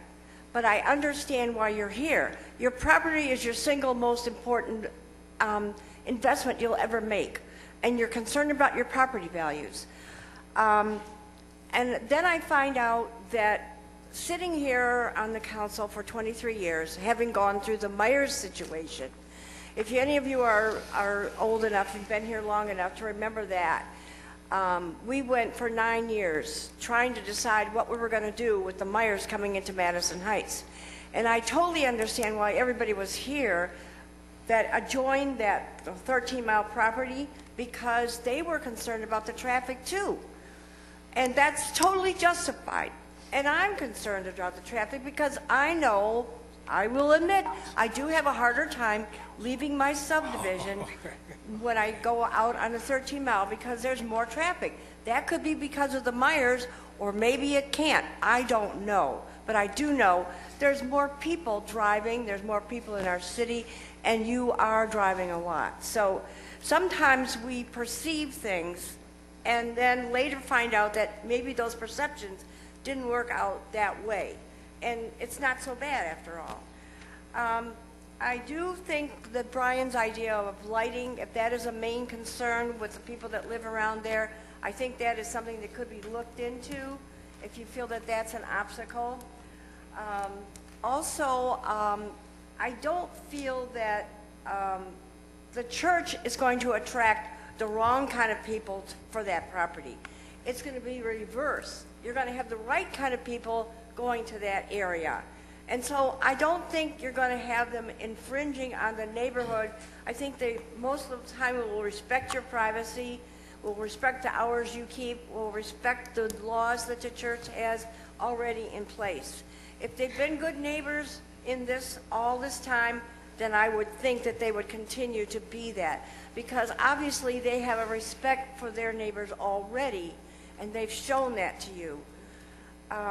I think that the council is already listened. If this goes through tonight, there's no reason why you can't come back at any point in any meeting and call any of us and tell us if you're having problems. You can. That's what we're here for. You need to come and tell us what, if there are going to be problems. I think the church is very eager to work things out. They've made a beautiful presentation here, and I think seeing the actual building in the area as pictures, it gives us a much better idea of what it's going to be like afterwards. I also think that the zoning laws are going to protect you as well, as was already mentioned. So I think based on that, I think that the church is going to attract the right kind of people. You already have a lot of support, and I think based on what you have said and talked to us about, then I think you do need the extra space, and I have faith, excuse the pun, I do have faith that the church will respect the wishes of the neighbors. And if they don't, you have every right to come here and let us know what's wrong. Anybody else? Your Honor, Yes, I'd like sir. to make a substitute motion. You know, actually, time out. I want to thank Councilwoman Scott. How many years have you been on council? 23. Okay, Margene, you've seen and done a lot, so when you speak, it really means a lot to me, so thanks for your input. And, you know, I listened to Councilman Clark, and I'd like to make a substitute motion to adopt the same proposal that is on the table, but add Councilman Clark's proposal to add a row of hedges around the building to mask. Okay, do we have a second? Okay. Your Honor? Yes. No disrespect, we normally deal in fixtures and real things. I think Actually, that would be tough to maintain on an ongoing basis. Brian, I think they'll take care of the architect and the landscapers, to be truthful. That's my thing. I guess. So I guess my substitute motion is adopt the proposal as cited by Councilman Bliss, but add Councilman Clark condition to add a row of hedges masking the building, not along the property line, but as close as possible to the building, masking the view from the homeowners to the north and west. Yeah, do we have a second on that? I'll second it so we can have a discussion about it. Okay. Your Honor? Yes. I know where the councilman's going. It's just not, one bad summer and they're in violation for reasons that have nothing to do with you, me, or anything. So it's just not practical. Mr. Mayor? Yes, Mr. Clark. I mentioned that. I mean, if people have a problem, I don't think they have to come back here of the view they're seeing. I think if they go to the church, I think the church will do something about it. Because I think the people working in the building, they would rather look out and see greenery rather than looking in somebody's backyard. Mr. Mayor? Anybody else? Yeah, Mr. Mayor? Yeah. With all due respect to the councilman, I would have to disagree. I don't feel comfortable setting a precedent where the city council government is telling private property owners what to do in that regard. I just don't think it's correct. Any other discussion? Your Honor? Yes, sir. I would just like to say the audience is hearing a lot of council members talking about that there's not much we can do, and it's probably difficult to hear for those who are opposed. And having sat in that chair and opposed things and decisions that the council had made in the past before sitting in this chair, I feel your pain. What I can tell you is that you have all of parish leadership here listening to your comments, and anything that could be done, any way that's going to make them better neighbors for you. I see the church's architect taking notes through this whole meeting. I'm very certain that they're going to have that communication with you and help to maintain some of that neighborly communication that you've enjoyed and you would come to expect. So just again to thank you for coming out and understand that everybody's taking notes on this, whether it's the council or the church, and your specific issues and the things that you cited are absolutely taken under advisement. Any other comments? If not, we have a councilman by Mayor Pro Tem Hartwell, a second from Councilman Clark. All in favor? Your Honor, Yes. roll call on the question, sir. Roll call? Yes, sir. Mr. Mayor? Yes. That would be the substitute motion. We're Yeah, vote- on the substitute Mr. Mayor, motion. we're voting on the substitute motion, and it might make sense for the clerk just to read the motion back before the roll call Okay, vote. good, yes. Okay, give me 1 second.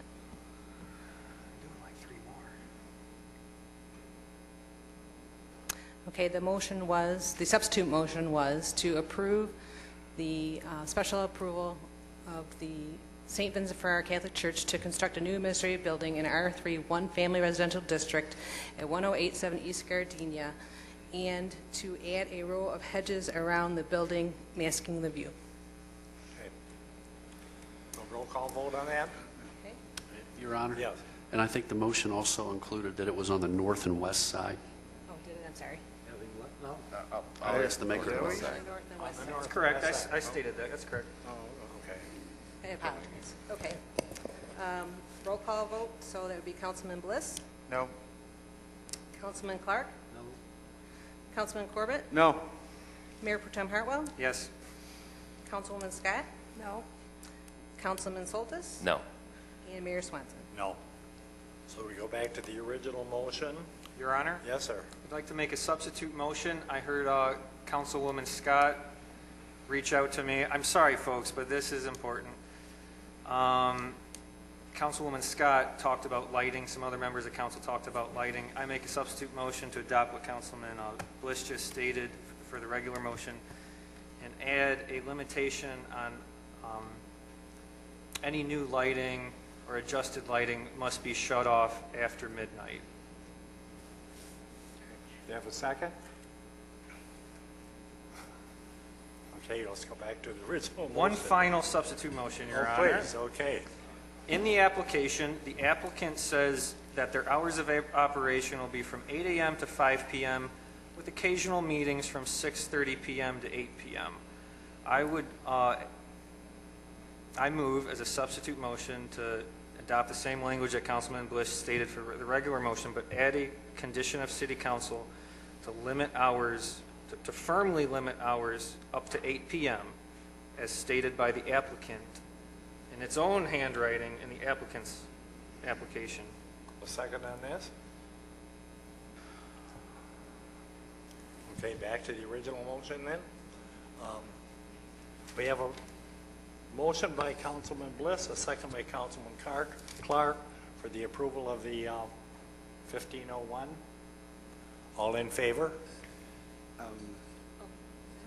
Your Honor, I don't know if it's necessary or not, but I'll ask for a roll call, sir. Roll call, fine. Sure. Okay, ready? Yes. Councilman Bliss? Yes. Councilman Clark? Yes. Councilman Corbett? Yes. Mayor Pro Tem Hartwell? Yes. Councilwoman Scott? Yes. Councilman Soltis? Yes. And Mayor Swanson? Yes. On the lighting, like ours, it goes off at 10 o'clock automatically. So I'm sure that you're going to have meetings that are going to run 9:45 and things like that occasionally. The Ushers Club or something, you know. So anyway. Okay. Listen, folks, we're going to go on with the agenda, but if you want to be excused, please feel free to do so, okay?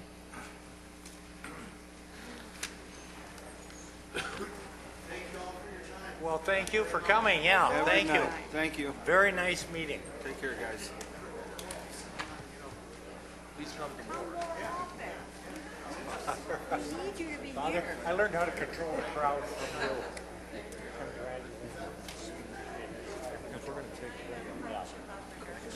I got 2 seconds to say thanks for coming. Go ahead. Yeah, follow the law, and they're following the law, so. That's no fun. How you doing? Good. I think the church is going to do the right thing, so hopefully it plays out that way. Yeah. Oh, yeah, that's good. Yeah. Yeah. Thank you very much.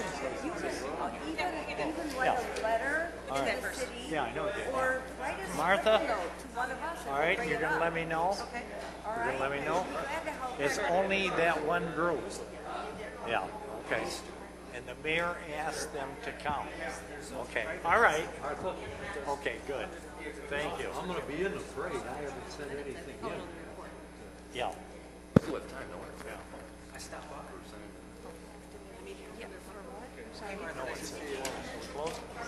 That was a public hearing. Oh, yeah.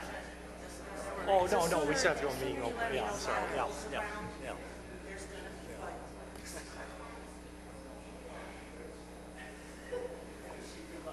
That was a while. Jennifer. See this man leaving? What did you do? Trust me, I got it all because I know they're already. John, how you doing? Thank you, sir. It's good to meet you. These mics may be live. Yeah, but I think the Lord might have different ideas for me. Nice to see you. He, we're fine. He was actually, Bob demanded a recount, and they come out 1-1.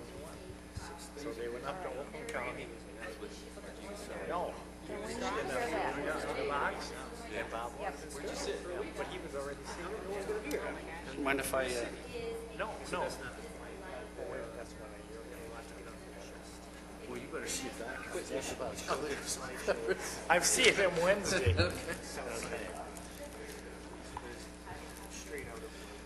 How you doing, Cindy? Hey, wait a minute, here. Come over here, Marie. Just a minute. I'll take those. I'll tell you when you come back. 3-2. Hi, John. How are you? Nice to see you. It's always good to see you. You never age. You're just a spring chicken, just like you were when you were sitting over there. I think you look great. Take care of yourself, John. Nice to meet you, Jeff. Thanks for coming. 3-2, 13 minutes left. Is it the third? All right. Okay. I don't like the fact it went down 3-0. Okay.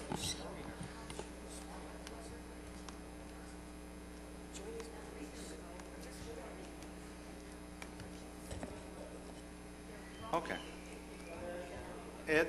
Yes, please, yeah. Oh, I'm sorry. I'm not being... Hey, guys, you can sit down, Stick around. you know?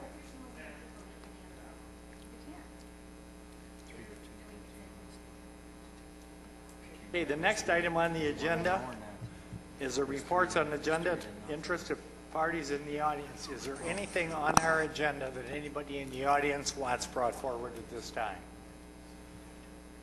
If not, meeting open to the public. Anybody wishing to address council, please feel free to step up to the microphone, give us your name and address, and limit your comments.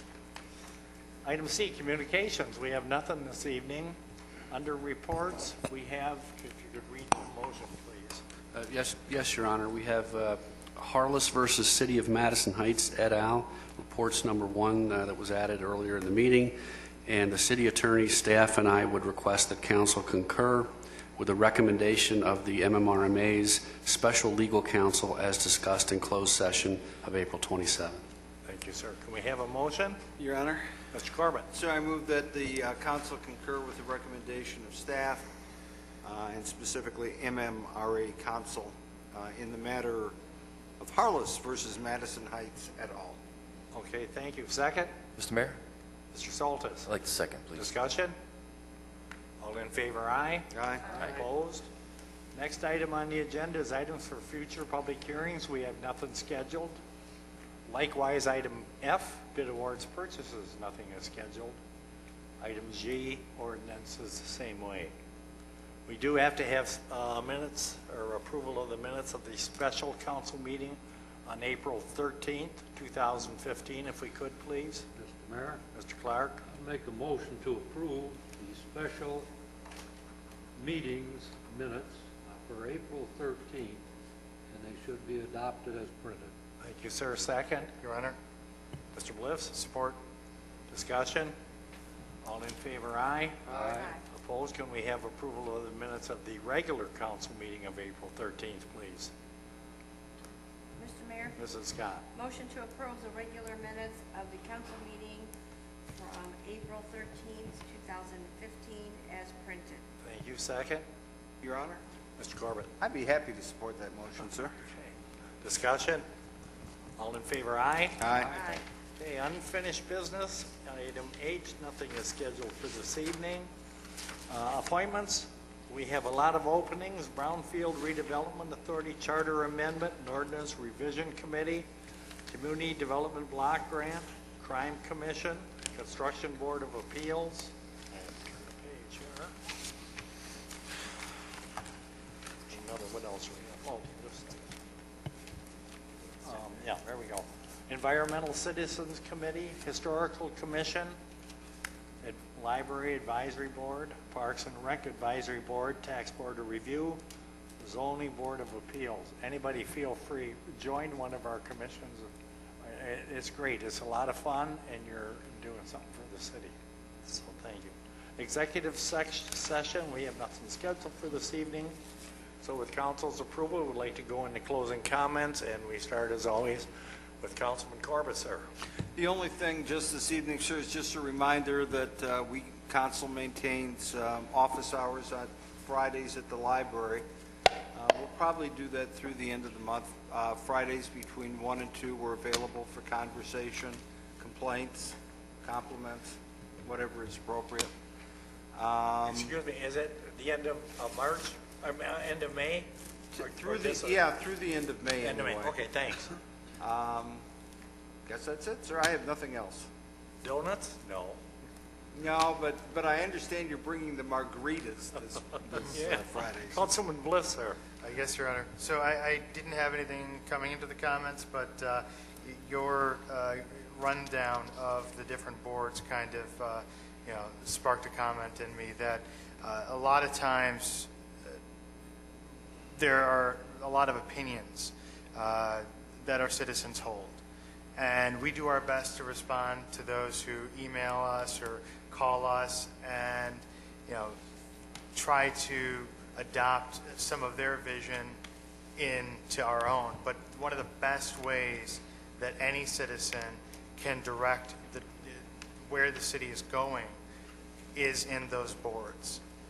So I just want to echo the sentiment of the mayor in that we've got a lot of great boards that have some openings on them. For example, the Parks and Rec Advisory Board has a vacant item. The Zoning Board of Appeals has a vacant slot.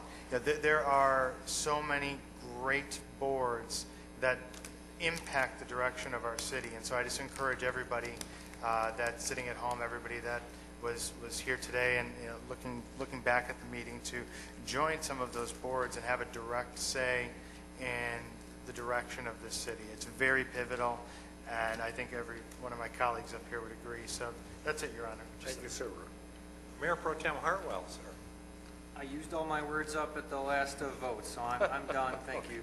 Thank you. Mr. Sherman? Nothing this evening, Mr. Mayor. Thank you. Mr. Myers? Nothing, Your Honor. Ms. Briz? Yes, May 5th is a statewide special election. The polls will be open from 7 a.m. to 8 p.m. Just want to remind you that if you are in Precinct 5 and you voted at the last two elections at Madison High School, you are now back at your permanent location, which is the new Madison Elementary School. If you need an absentee ballot, please contact the clerk's office, 248-583-0826. And the last day to apply for an absentee ballot by mail is May 2nd, 2 p.m. Thank you. Thank you. Councilman Clark? Oh, just one thing, Mr. Mayor. I'd like to say that my wife Lois and I were blessed by my granddaughter Kelly, who gave us another great-granddaughter named Reagan, and she also was one of the ones that had the baby in the car. God. And her husband, they got to the hospital. He gets out, shuts the doors, goes in with her. Of course, my granddaughter turns around and says, "Where's Cash?" That's their boy. Oh my gosh, I forgot him. He's still in the car. He went back and got her, but everything was fine. Good. Congratulations. Councilwoman Scott? Yes, Mr. Mayor. I used to make a proclamation of a request at several of the council meetings, and I have to be inspired to do that. And in order to do that, I was very inspired this last week when Rick Lewis and Judy Lewis directed the Lanphier play called Willy Wonka and the Chocolate Factory. I would like to propose that they be given a proclamation. And the reason I'm doing that is, yes, they are working for the Lanphier schools, but if you could have seen the reaction in the community, because for the first time, as far as I'm aware, they opened up the drama casting to children all over Madison Heights. And it was so well received. They expected to get maybe 20 younger children, but they had 75 responding. And the momentum and the magic behind that production was evident throughout the whole community. There were so many people attending. The best part was to see young children, we're talking about kindergartners and preschoolers, now developing and learning about drama for the first time in their lives. Some of them may be drama queens or kings already, but this was real drama. This was appreciation of the fine arts. And I have never seen this kind of a momentum established in our city before. So that's why I think they need to be singled out as the drama club who put on the play and worked for hours and hours, as well as the people who participated in the set building and gathering the props. It was a community effort, and that's why I would appreciate Rick and Judy Lewis receiving a proclamation from the city along with the backing of the drama club. And for tonight, our trivia.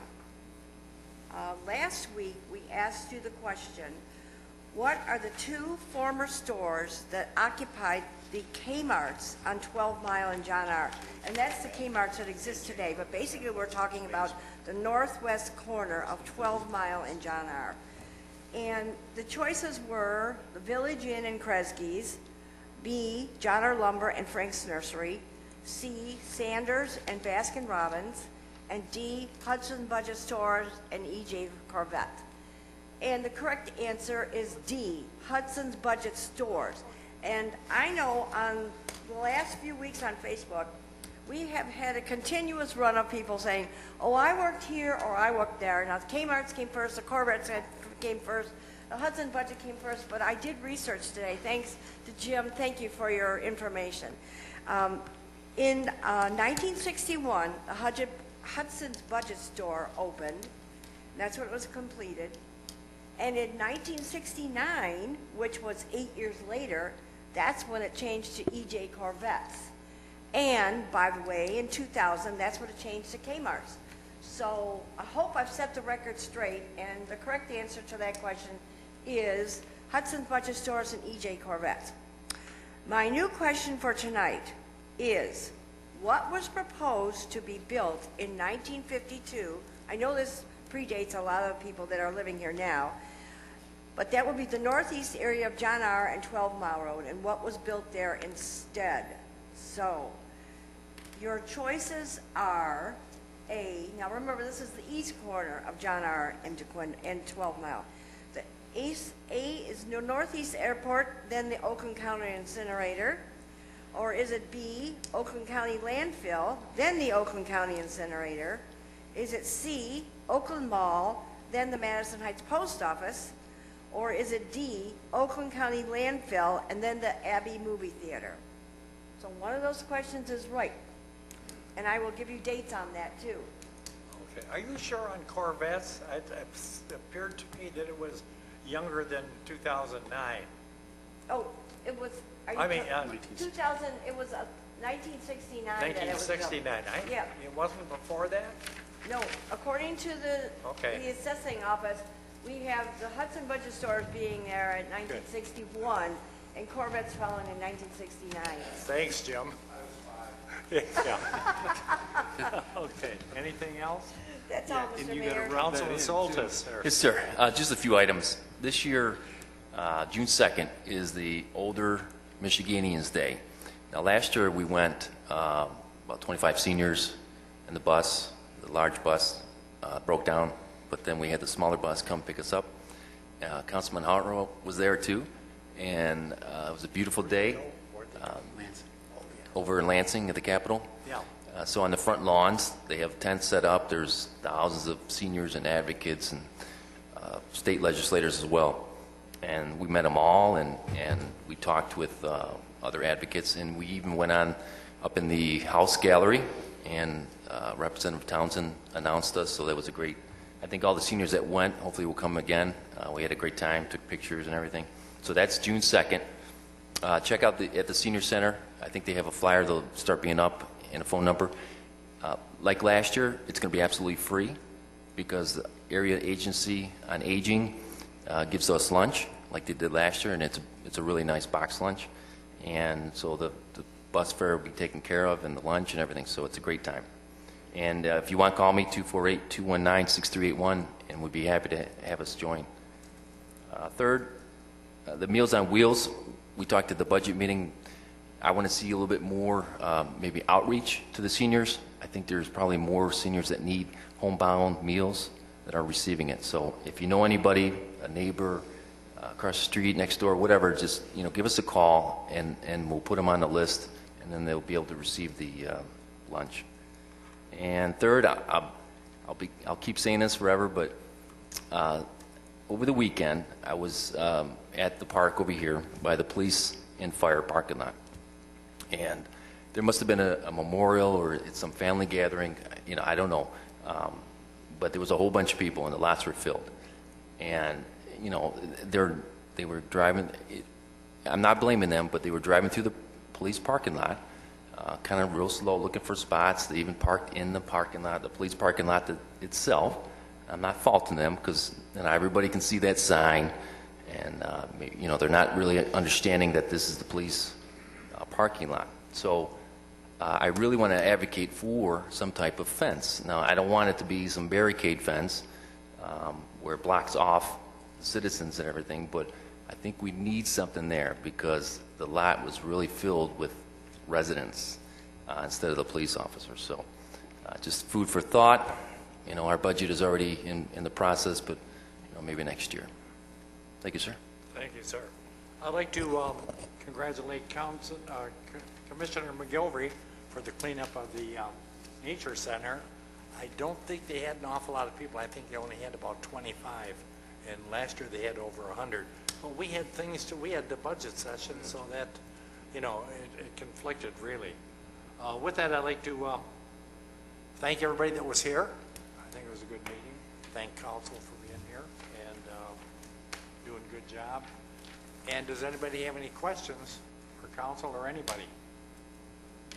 If not, then let's adjourn our meeting.